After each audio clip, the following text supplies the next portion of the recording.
Queen Maya had a dream where a white elephant holding a lotus in its trunk walked around her 3 times. The elephant struck her right side and vanished into her. King Suddhodana brought 64 Brahmins to interpret the dream. They said if he stayed within the household, he would become a great king, a world conqueror.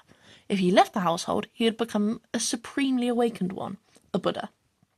Siddhartha's birth was painless, and he was born from his mother's side.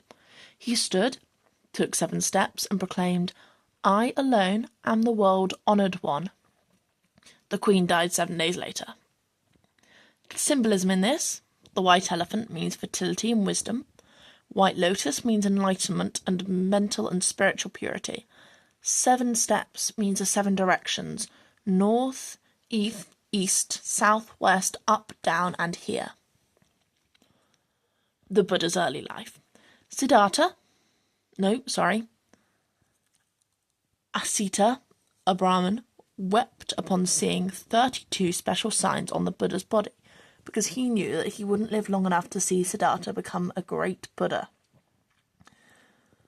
Suddhodana, the king, was displeased by this and decided to shield Siddhartha from the cruelty and ugliness of reality. Siddhartha grew up to be handsome, intelligent, kind, and sporty. He married Yasodhara when he was 16 and had his son Rahula at 29. Rahula literally means like ball and chain. Siddhartha then left the palace, where he saw the 4 sights: old age, sickness, death, and a holy man, a wandering ascetic. This was Siddhartha's first encounter with suffering. His realization that the holy man, the wandering ascetic, was the solution. Next is the 3 lakshanas, which means 3 marks of existence. It is human nature to pretend that things won't change, and that things won't grow old and suffer. Dukkha means frustration and suffering.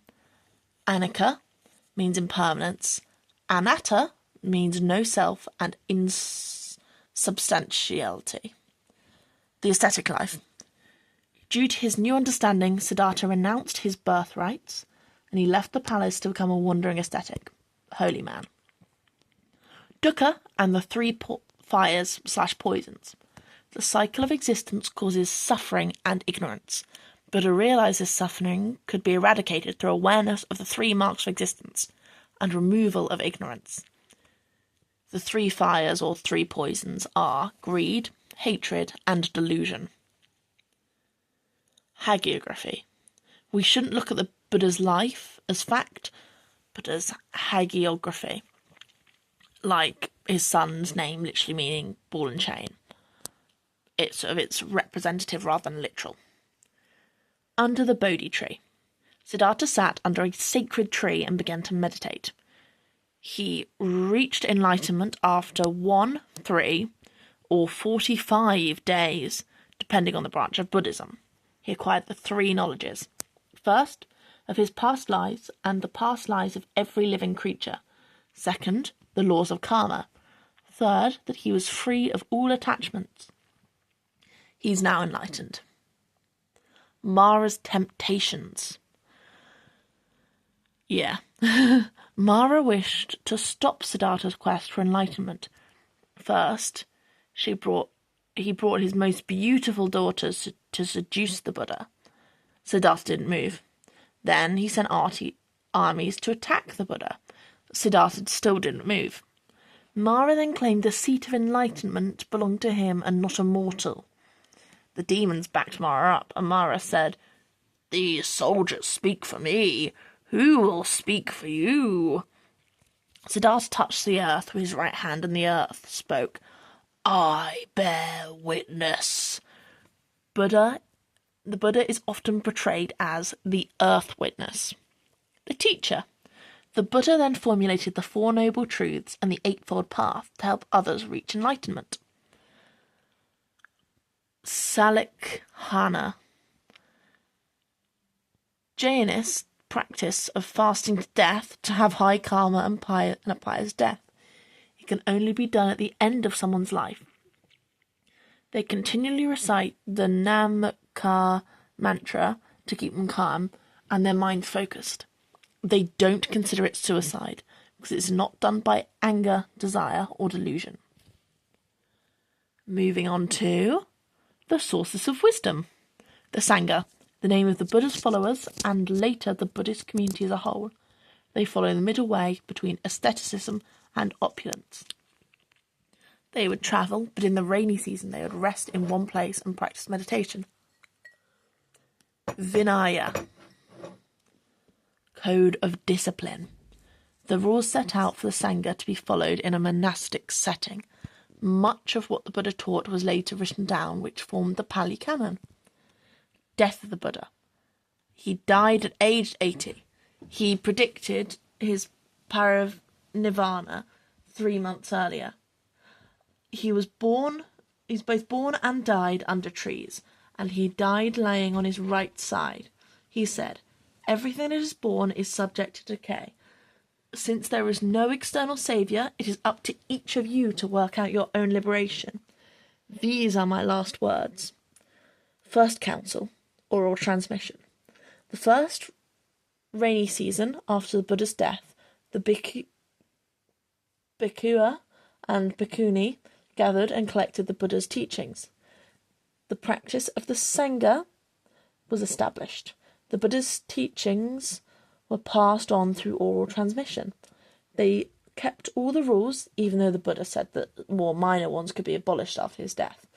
The Second Council. Internal conflict. 100 years after the First Council, the teachings and rules are still oral transmission. There was infighting in how the rules should be applied, which caused rifts. Theravadan wished to keep to the safe course of established monastic customs. Mahayana wanted to change to meet new circumstances, bringing the Buddha's teachings beyond the monastic setting. Third Council. Consolidation of Theravada. Solidified themselves as the purest Buddhist faction. All disputes were about how to put Buddha's teachings into practice, not what he taught. The Patimokkha, the rules of Theravada monks. 227 major rules.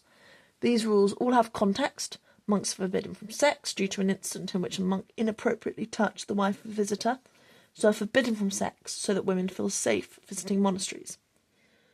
3 types of reason to create these rules: to ensure peace and well-being in the community, to set an example of faith for the lay Buddhists, to help the monks avoid creating negative mental states.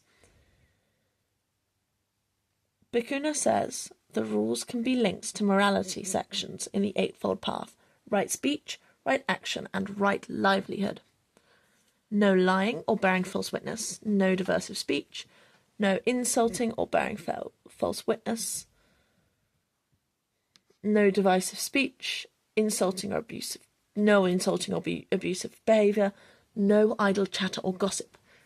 Right action, no killing, human, animal or fetus. No theft, no sexual contact.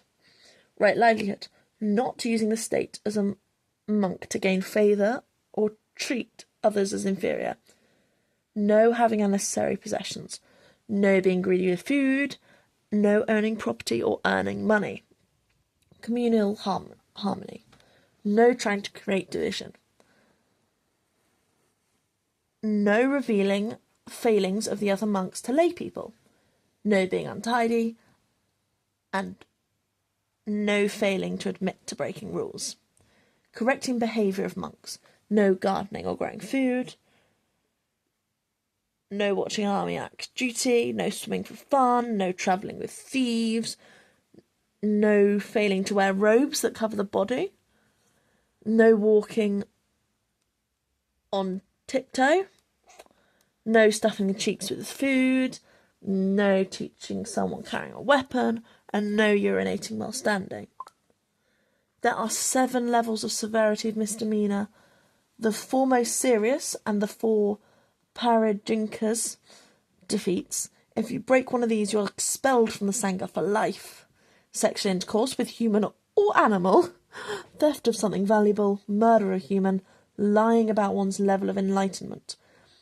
The next three have much lower penalties, from probation to acknowledging your failings to no other consequence.